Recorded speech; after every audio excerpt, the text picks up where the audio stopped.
지난 18일 오후 정부 무상원조 전담기관 한국국제협력단 코이카에서 제1차 월드프렌즈 코리아 해외 봉사단 포럼이 개최되었습니다. 지속가능 개발 목표 달성을 위한 월드프렌즈 코리아 해외 봉사단의 기여라는 슬로건 아래 열린 제1차 월드프렌즈 코리아 해외 봉사단 포럼은 김영목 코이카 이사장의 개회사, 인유한 한국국제보건의료재단 총재와 코이카 홍보대사인 배우 박상원의 축사, 정우용 코이카 월드프렌즈 본부장의 SDGs 달성을 위한 해외 봉사단의 기여와 역할이라는 주제의 기조 연설, 전문가들의 주제 발표와 종합 토론 순으로 진행되었습니다. 김영목 이사장은 개회사에서 코이카가 진행하는 사업을 크게 4가지로 나누어 소개하면서 한국이 해야 될 ODA 원조 규모는 아직 기준에 못 미치지만 젊은 봉사단원들이 파견 국가에서 기여하는 부분은 값으로 측정할 수 없다면서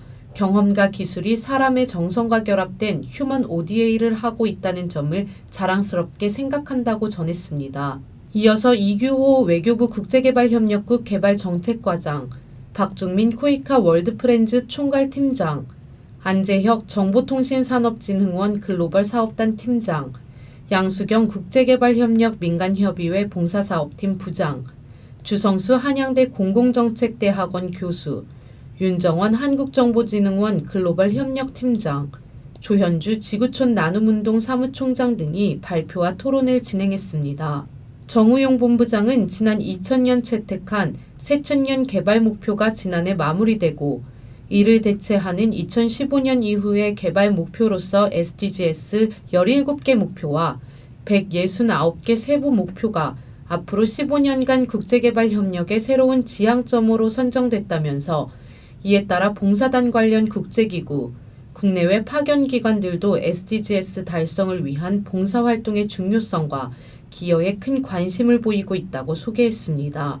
정 본부장은 포럼이 끝난 뒤 SDGs 달성을 위한 해외 봉사의 국내 정책과 전략, 국제적 추세와 시사점, 그리고 민간과 학계, 시행기관 입장 등의 다양한 기여 방안을 진지하고 내실 있게 논의했다고 밝혔으며 오늘 포럼을 계기로 국내 해외 봉사단의 역할과 기여를 SDGs를 주제로 한 글로벌 담론에 연계시키는 첫걸음을 내디뎠다고 평가했습니다. 이날 포럼에는 코이카 및 정부 부처, 월드프렌즈 코리아 시행기관, 학계, 시민사회 등을 망라한 전문가와 예비봉사단원과 귀국봉사단원, 그리고 해외 봉사에 관심 있는 일반인까지 200여 명이 참석해 성황을 이뤘습니다. 지구촌 곳곳에서 벌어지고 있는 내전으로 아이들이 가장 큰 고통을 받고 있는 가운데 가난과 종교적 관습까지 겹쳐 소녀들이 강제 결혼과 조혼으로 내몰리고 있습니다. 세계적으로 조혼을 한 소녀는 현재까지 7억 명으로 지금도 2초마다 1명씩 어린 신부들이 면사포를 쓰고 있는 실정입니다. 조혼 후에는 교육의 기회조차 차단된 채 고된 노동과 이른 육아로 어린이가 아닌 아내이자 엄마로 살아야 하는 소녀들의 인권 문제가 부각되고 있습니다.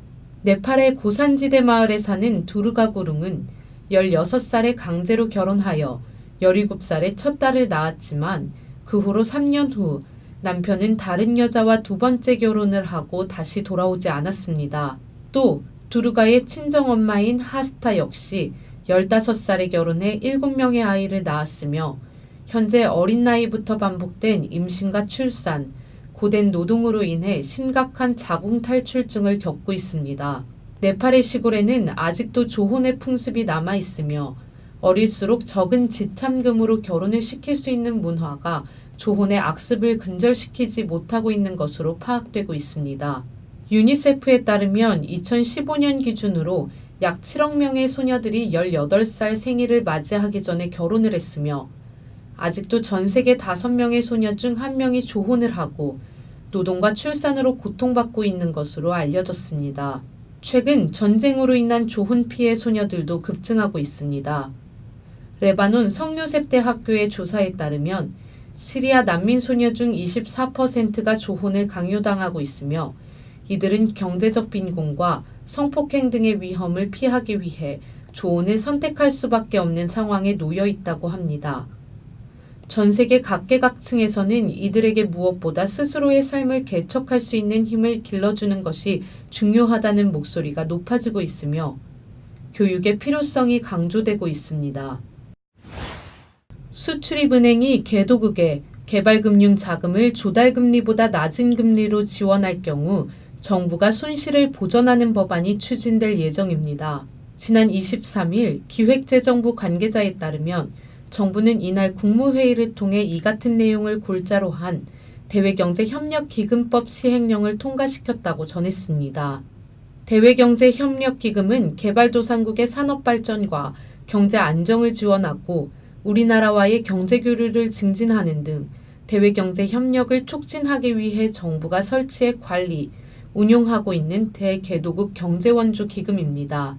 이와 관련해 정부는 이제까지 국가재정으로 마련한 대외경제협력기금을 개도국에 저금리로 빌려주며 개발 사업을 지원해 왔습니다. 그러나 개도국의 대규모 프로젝트가 늘어나면서 국가재정을 바탕으로 한 EDCF의 개발 사업 지원은 규모 면에서 한계에 봉착하게 됐으며 이에 정부는 지난해부터 대외경제협력기금의 개발금융 도입을 추진했습니다. 개발금융은 개도국 개발과 관련한 금융 지원을 포괄하는 개념으로 정부 재정과 수출입은행이 채권을 발행해 마련한 재원이 바탕이 되기 때문에 대외경제협력기금의 규모가 크게 확장되는 효과를 볼 수 있습니다. 특히 이날 개정되는 시행령은 보다 세부적으로 수출입은행이 개도국 개발 사업을 위해 지원하는 개발금융자금이 조달금리보다 낮을 경우 정부가 이를 보전한다는 내용을 명시하고 있습니다. 기재부 관계자는 대외경제협력기금의 이율을 3%대로 보고 있기 때문에 수출입은행의 개발금융자금 조달금리가 이보다 높으면 그만큼 정부의 보전이 추진될 것이라고 밝혔습니다. 또한 현재까지는 대외경제협력기금 관리를 대행하고 있는 수출입은행만 개발금융을 지원할 수 있지만 향후 성과를 분석해 민간자본 도입을 적극 검토할 것이라고 설명했습니다. ODA 웹TV 길주혜였습니다.